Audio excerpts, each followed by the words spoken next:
खैर,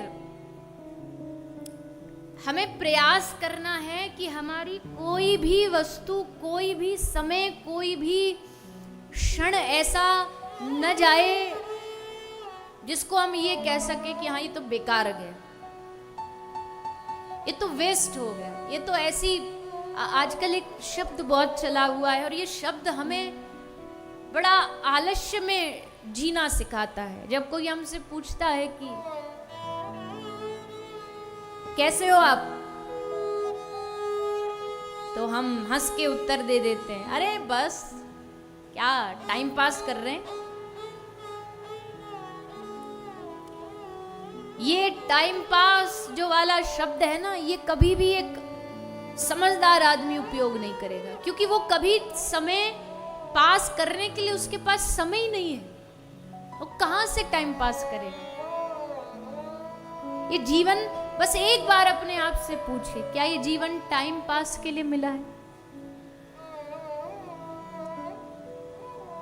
इस दुनिया में कोई भी चीज यूजलेस नहीं है, हर चीज का कुछ ना कुछ काम है। तो इतना बड़ा मानव शरीर, क्या इसका कोई उपयोग नहीं है? और हम कहते हैं हम टाइम पास कर रहे हैं। एक कमरे में एक बल्ब ज्यादा जल रहा होता है, एसी चल रहा होता है, तो घर वाले बोल देते वेस्टेज मत करो, बंद कर दो। एक मजदूर घर में झाड़ी पर काम करने आता तो मालिक की नजर उस पर रखी रहती है, झाड़ी पर आया है, दिन की तनख्वाह लेगा, खाली नहीं बैठना चाहिए। जरा खाली बैठ जाए तो तुरंत कहेंगे अरे भैया काम करो, पैसे ले रहे हो। तो सोचो, भगवान ने जो इतना कीमती मानव शरीर दिया, जिसका एक एक क्षण इतना कीमती है, जब हम उसको ऐसे ही टाइम पास कर रहे होते होंगे तो भगवान को कैसा लगता होगा? हमको कैसा लगता है जब हम पैसा भी दे रहे और मजदूर ऐसे ही बस समय बर्बाद कर रहा हो? भगवान भी सोचते हो, इतना कीमती मानव शरीर ये कह रहा कि ऐसे ही टाइम पास कर रहा हूं।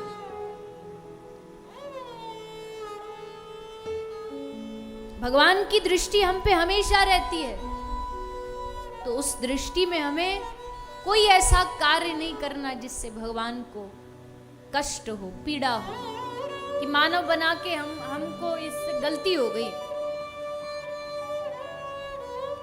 सब चीज के लिए समय हमारे पास, खाने के लिए, सोने के लिए, टीवी देखने के लिए, इंटरनेट चलाने के लिए, फेसबुक चलाने के लिए, सोशल मीडिया चेक करने के लिए। और जैसे भगवान की बारी आती है, अरे कहाँ समय हमारे पास भजन का। आप भजन की बात करते हो, कभी गृहस्थ में रह के देखो। पर एक बात ध्यान रखना, जिसने समय दिया है वो समय छीनने की भी सामर्थ्य रखता है। इस गलत फहमी में मत रहना, अगर वो दे सकता है तो वो ले भी सकता है। वो ले, उससे पहले समय को उनके चरणों में उपयोग करना शुरू कर दीजिए। समय का उपयोग। आप एक बात, चलो आप बताइए, मेरी छोड़ दीजिए, मेरा तो काम है प्रवचन देना, तो मैं तो बोलती रहूंगी। आप बताइए, किसी दिन काल आए, मृत्यु आई और काल ने कहा चलो हमारे साथ, आपका समय खत्म।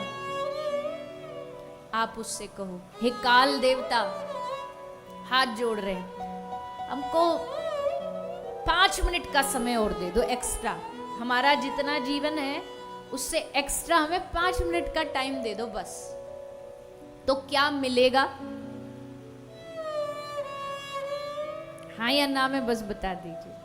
नहीं, चलो फिर काल देवता को थोड़ी रिश्वत दे के देखना कि हे काल देव, ऐसे फ्री में नहीं देना चाहते तो एक काम करो, हमने जितना आज तक कमाया है ना पैसा, उसको 50-50 कर लेते हैं। 50 आपका, 50 हमारा। 5 मिनट दे दो, मिलेंगे? चलो 5 से घटा दो, 1 मिनट दे दो, 1 मिनट मिलेगा? अच्छा 50 नहीं, 50 से नहीं मान रहे, चलो पूरा 100 आपका, 100% सारा कमाई हमारी जितनी सब आपकी, 1 सेकंड दे दो, मिलेगा?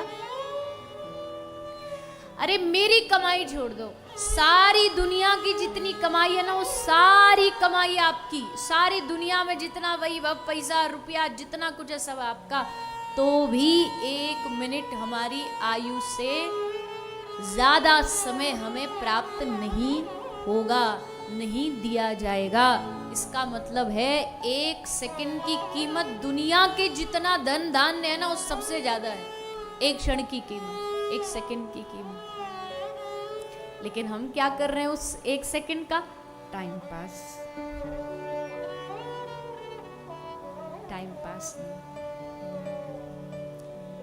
इस जीवन का उपयोग करना है। सत्संग से जुड़े रहो, हरि कथा से जुड़े रहो, संतों के सानिध्य में रहो, हरि नाम भजन करते रहो, कहीं भी रहो।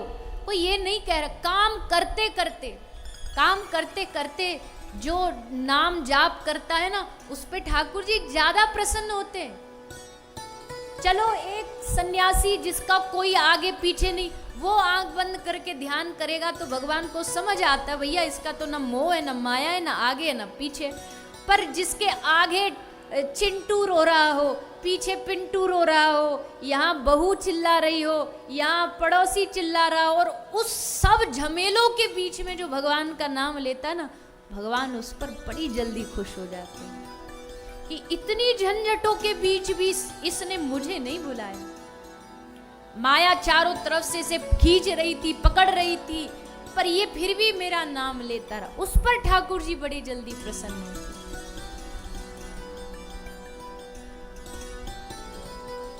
इसीलिए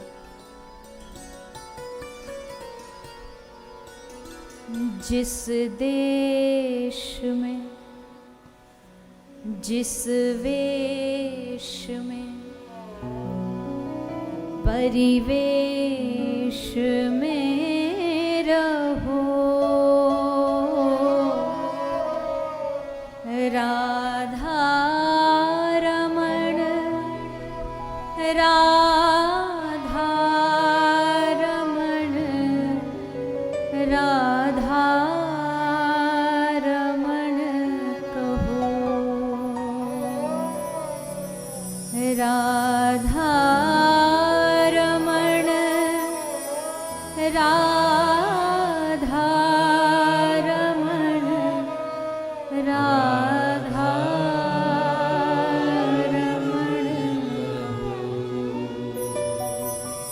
जिस संग में, जिस रंग में, जिस ढंग में रहो,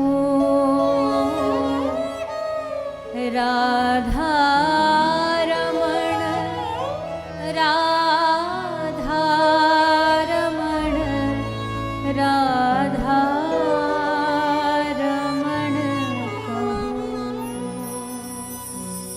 राधा रमण, राधा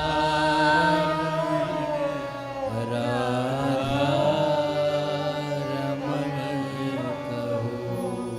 चाहे संसार में, चाहे परिवार में, व्यवहार में रहो, राधा रमण, राधा रमण, राधा रमण कहो, राधा राधा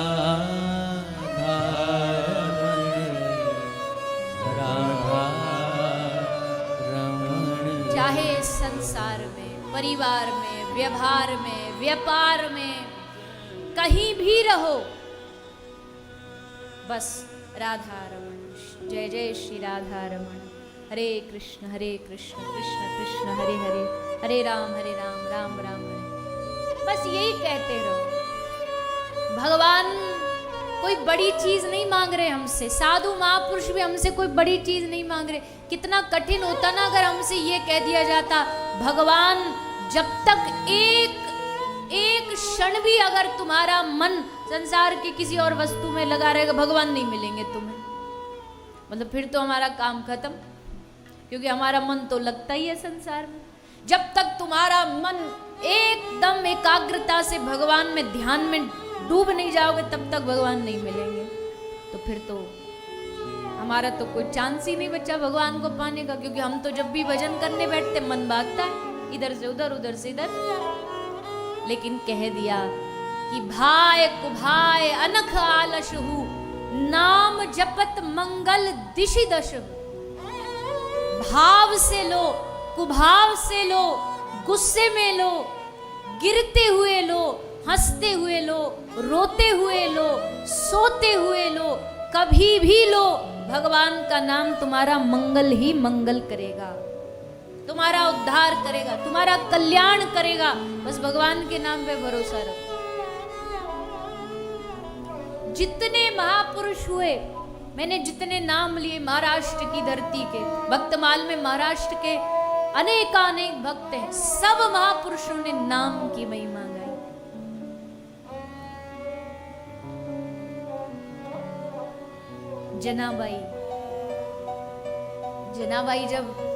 जनाबाई नामदेव जी के घर आई थी काम करने। देखो संग कैसे रंग चढ़ाता है ना।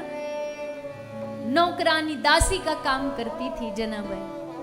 रोज नामदेव जी को कीर्तन करता देखती तो खुद भी कीर्तन करती। कपड़ा धो रही है और सत्संग सुन रही है। नामदेव जी के साथ संत बैठे और नामदेव जी कीर्तन कर रहे हैं एकादशी को, तो वहीं बैठ करके पांडुरंगा की लीलाएं सुन रही हैं। झाड़ू लगा रही, झाड़ू लगाते लगाते विठला विठला विठला, पांडुरंगा पांडुरंगा पांडुरंगा। गोबर से उपले बना रही, उपले बनाते बनाते विठला विठला विठला।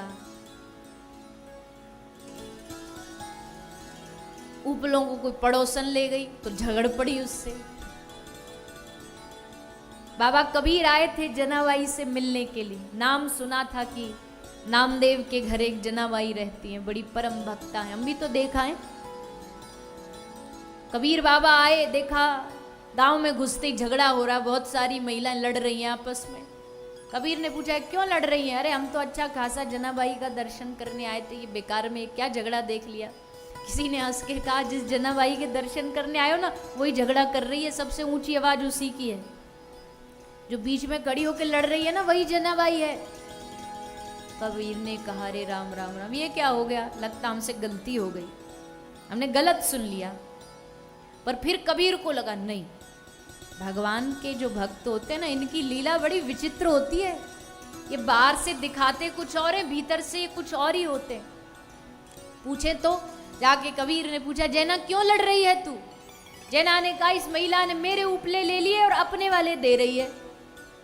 वो महिला बोली दे तो रही हूं, इसमें कौन सा किसी के उपलों पे मार्क लगा है, ठप्पा लगा है कि ये तेरे मेरे उपले तो उपले है, किसी के भी हो, तू मेरे ले ले। जैना कहती है नहीं, मेरे उपलों पे ठप्पा लगा है। तेरे उपलों पे क्या ठप्पा लगा है? लगाओ कान से। जिन कंडों से, जिन उपलों से तुमको विठला विठला विठला की आवाज आ जाए, समझ जाना ये जैनाबाई के कंडे हैं, ये जैनाबाई के उपले। कबीर ने कहा ला दिखा, और जैसे कान से लगाया तो कंडों से पांडुरंगा पांडुरंगा विठला विठला की आवाज आने लगी।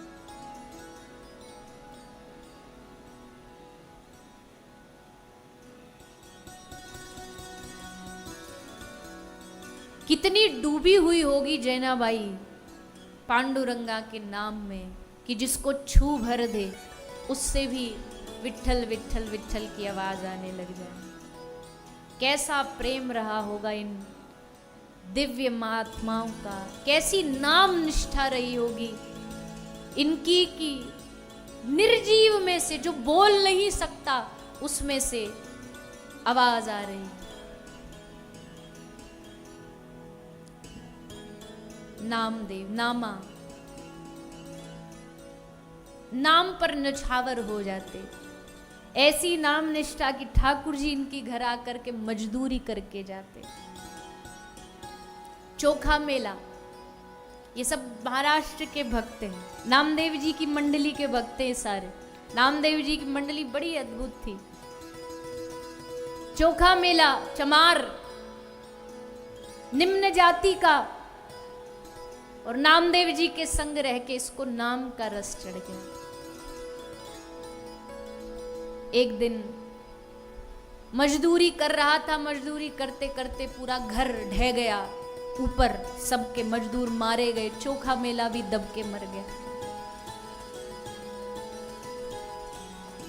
बाद में पूछा कि कैसे पहचाना जाए इसमें चोखा मेला कौन है। नामदेव ने कहा, हड्डियों को कान से लगाओ, जिसकी हड्डियों से विट्ठल विट्ठल की आवाज आ जाए, समझ लेना वो चोखा मेला की हड्डियां। और आवाज आई। विज्ञान इन बातों को नहीं मानेगा, विज्ञान कहेगा ये सब बेकार की, ये पागलपन है। पर भक्ति पागलपन ही तो होती है, भक्ति पागलपन ही होती है। हड्डियों से आवाज आ रही है, पांडुरंग पांडुरंग विट्ठल। भगवान से यही कहिए कि कब हमारे हृदय में भी ऐसा ही प्रभु आपका नाम बैठेगा। वो दिन कितना धन्य होगा जिस दिन हमारे हृदय में भगवान के नाम के प्रति इतनी निष्ठा बैठ जाए कि दूसरी कोई चीज न भाए, चाहे हमें दुनिया में कोई कितने भी लोभ लालच दिखाता रहे, लेकिन मन में इतना बैठ जाए, नहीं, कृष्ण नाम के आगे सब फीका है, राम नाम के आगे सब फीका है, राधा नाम के आगे सब फीका है। एक बार राधा बोलो, राधा नाम कहो, उसके बाद न किसी ध्यान की जरूरत है, न तप की जरूरत है, न किसी यज्ञ की आवश्यकता है। सब यज्ञ उसी में, सब दान उसी में, सब तपस्या उसी में। इंसान तो छोड़ो, खुद गोविंद भी जब राधा राधा कहते हैं ना, तो उनका शरीर कांपने लगता है, रोम रोम खिल उठता है।